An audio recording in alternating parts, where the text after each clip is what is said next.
Hi friends, welcome to VTL blogs குட்டி stories ஒரு ஊரில். போன வீக்கெண்ட் ஸ்டோரி உங்களுக்கு எல்லாம் ரொம்ப பிடிச்சிருக்கு அப்படின்னு நம்புகிறேன். நல்ல ஒரு வரவேற்பு இருந்துச்சு. ஒவ்வொரு வாரமும் வீக்கெண்டில் ஒரு குட்டி ஸ்டோரி போடலாம் அப்படின்னு நினச்சி இதை ஆரம்பித்தோம். தொடர்ந்து சப்போர்ட் பண்ணுங்க. வாங்க கதை கேட்கலாம்.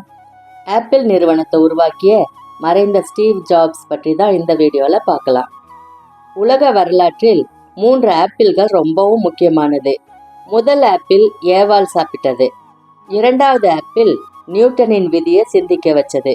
மூன்றாவது ஆப்பிள் மனித சமூகம் அனைத்தையும் வசீகரித்தது. மனிதனின் 3ஆம் கையாம் மொபைல் போன் இயங்க செய்ய இந்த 3ஆம் ஆப்பிள் தான் தேவைப்பட்டது. இந்த கதையில நாம பார்க்க போறது இந்த 3ஆம் ஆப்பிளை உலகமெங்கும் கொண்டு சேர்த்த ஸ்டீவ் ஜாப்ஸ் பற்றி தான். அவரோட நிறுவனத்துக்கு பேரு ஆப்பிள் அப்படின்றது ஏன் வச்சாருன்னா, அவருக்கு ஆப்பிள் ரொம்ப பிடிக்குமா. அவருடைய காதல் மனைவியோட நிறைய நேரம் செலவிட்டது இந்த ஆப்பிள் தோட்டத்துல தானா. அதன் நினைவாதான் அந்த ஆப்பிள அவர் சிம்பலா வச்சாராம்.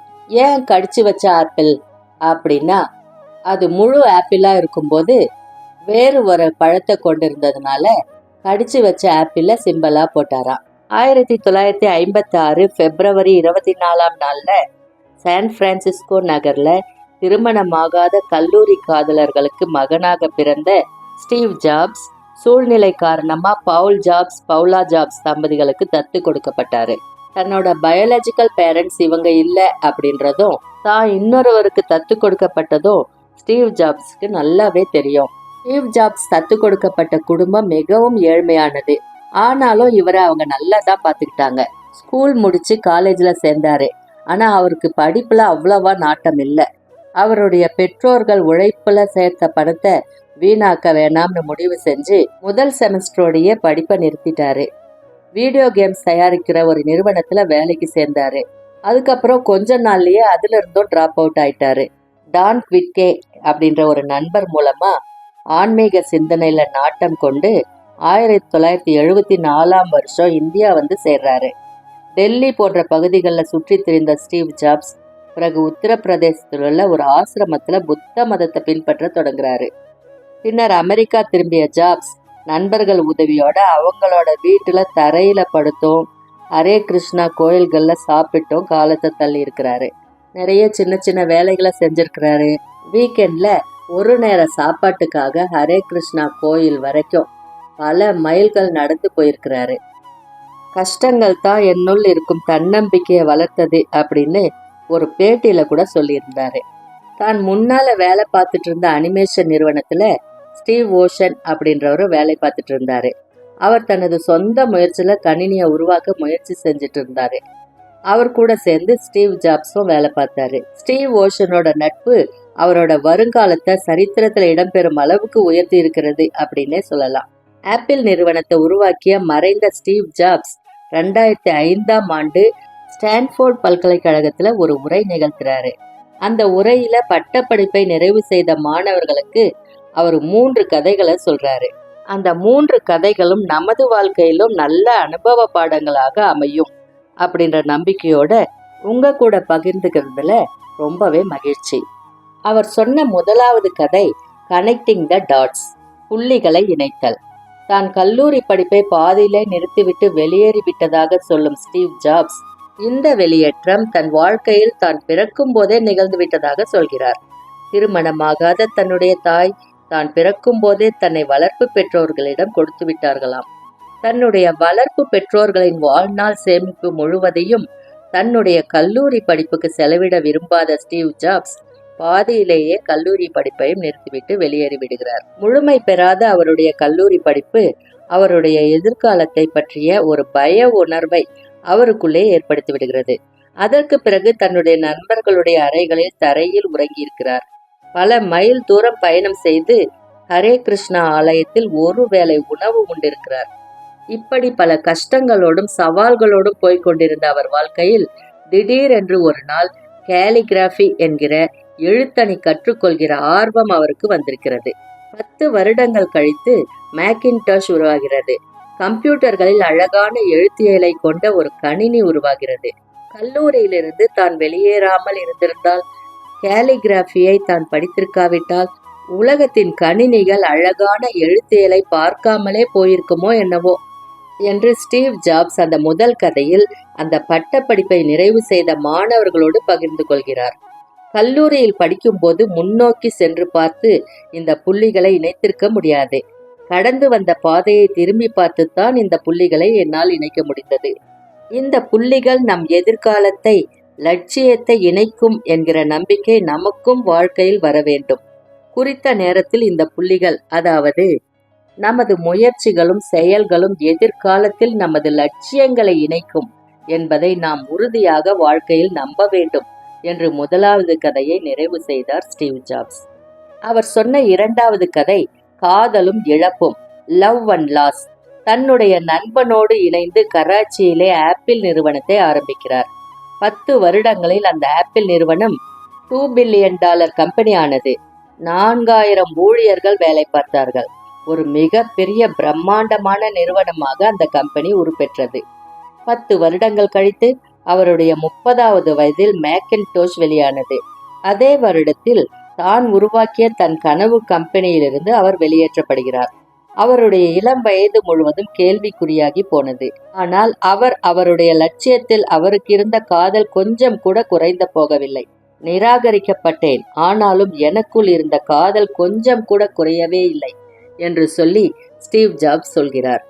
மீண்டும் ஆரம்பிப்பதற்கான எண்ணம், சிந்தனை அவருக்குள்ளே வருகிறது.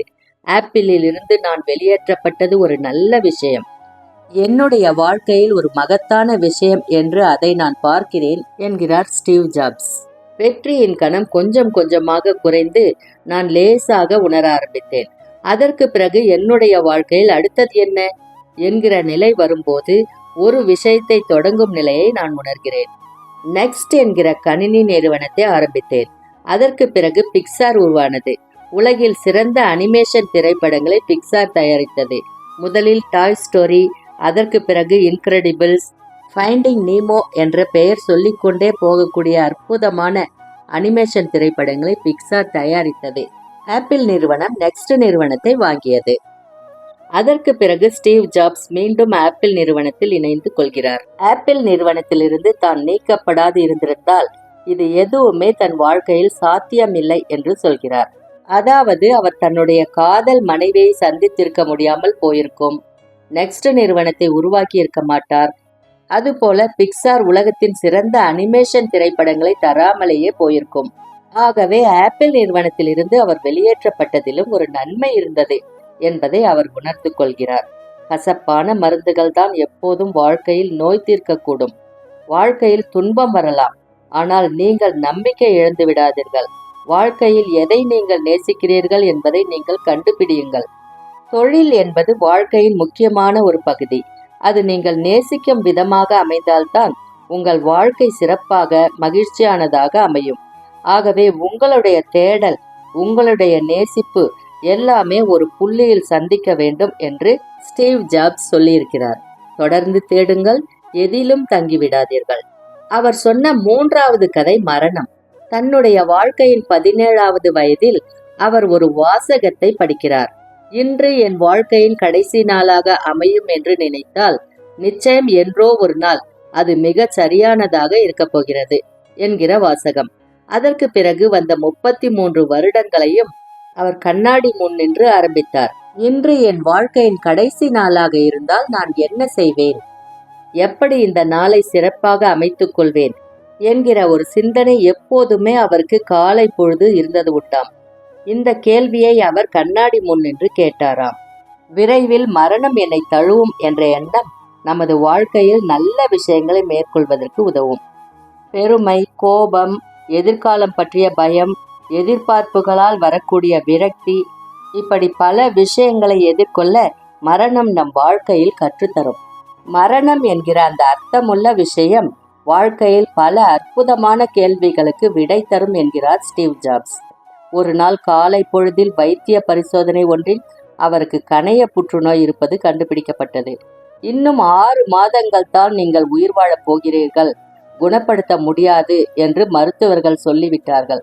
அப்போது அவர் மரணத்தை மிக நெருக்கமாக சந்தித்து வந்தேன் என்று சொல்கிறார்.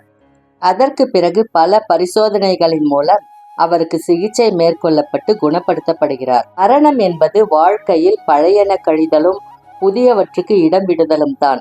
ஆனால் இன்று அந்த புதியவராக நீங்கள் இருந்தாலும் நிச்சயம் என்றோ ஒரு நாள் முதுமையை, வயோதிகத்தை நாம் அடைந்தே ஆக வேண்டும். ஆகவே வாழ்க்கை எல்லோருக்கும் நேரம் வரையறுக்கப்பட்டது. அதை நாம் வீணாக்கிவிடக் கூடாது. ஒருவருடைய கருத்து நமது உள்ளுணர்வுகளை மூழ்கடிக்காமல் நாம் என்றும் பார்த்து கொள்ள வேண்டும் என்று சொல்லி அவருடைய வாழ்க்கையின் 3வது அர்த்தமுள்ள கதையை ஸ்டீவ் ஜாப்ஸ் நிறைவு செய்கிறார். அவர் சொன்ன முதலாவது கதை கனெக்டிங் த டாட்ஸ், புள்ளிகளை இணைத்தல். அவருடைய வாழ்க்கையில் நடந்த எல்லா நிகழ்வுகளும் தன்னுடைய லட்சியத்தை இணைக்கும் விதமாக அமைந்தது என்பதை அவர் வாழ்க்கையின் முதல் கதையில் அவர் சொன்னார். கல்லூரியிலிருந்து வெளியேற்றம், தான் பிறக்கும் போதே தன்னுடைய தாய் வளர்ப்பு தாயிடம் ஒப்படைத்தது, தான் கேலிகிராஃபி எழுத்தணி கற்றுக்கொண்டது என்று எல்லா விஷயங்களும் தன்னுடைய வாழ்க்கையின் லட்சியத்தோடு இணைக்கக்கூடியதாக இருந்தது என்று சொன்னார். 2வது கதை காதலும் இழப்பும், லவ் அண்ட் லாஸ். தான் நேசித்த, தான் உருவாக்கிய நிறுவனத்திலிருந்து அவர் வெளியேற்றப்படுகிறார். அதற்கு பிறகு வாழ்ந்த வாழ்க்கை, தனது காதல் மனைவியை சந்தித்தது, தனது பிக்சார் நிறுவனத்தை உருவாக்கியது என்று வாழ்க்கையின் அர்த்தம் உள்ளதாக அதை அமைத்து கொண்டது என்று 2வது கதையை சொல்கிறார். 3வது கதை மரணம். தன் வாழ்க்கையில் கொண்டிருந்த ஒரு நல்ல வாசகம், இன்று என்னுடைய வாழ்வின் கடைசி நாளாக இருந்தால் எப்படி அதை சிறப்பாக மாற்றிக்கொள்வேன். மரணம் வாழ்க்கையில் நல்ல பல கேள்விகளுக்கான அர்த்தமுள்ள விடைகளை தரக்கூடிய ஒன்று என்பதை அவர் அறிந்து வைத்திருந்தார். இந்த 3 கதைகளும் நிச்சயம் நமது வாழ்க்கையிலும் நல்ல அனுபவ பாடமாக அமையும் என்ற நம்பிக்கையோடு இந்த பதிவை பதிவிடுகிறேன். நண்பர்களே, இந்த பதிவு உங்களுக்கு பிடித்திருந்தால் லைக் செய்யுங்கள், உங்கள் கருத்துக்களை கமெண்ட் செய்யுங்கள். இதுவரை நம்ம சேனலுக்கு நீங்க சப்ஸ்கிரைப் பண்ணாமல் இருந்திருந்தா சப்ஸ்கிரைப் பண்ணுங்க. மீண்டும் அடுத்த வீக்கெண்ட்ல வேறு ஒரு குட்டி ஸ்டோரியை கேட்கலாம். அதுவரை உங்களிடமிருந்து நன்றி கூறி விடைபெறுவது VDL Vlogs VDL. நன்றி, வணக்கம்.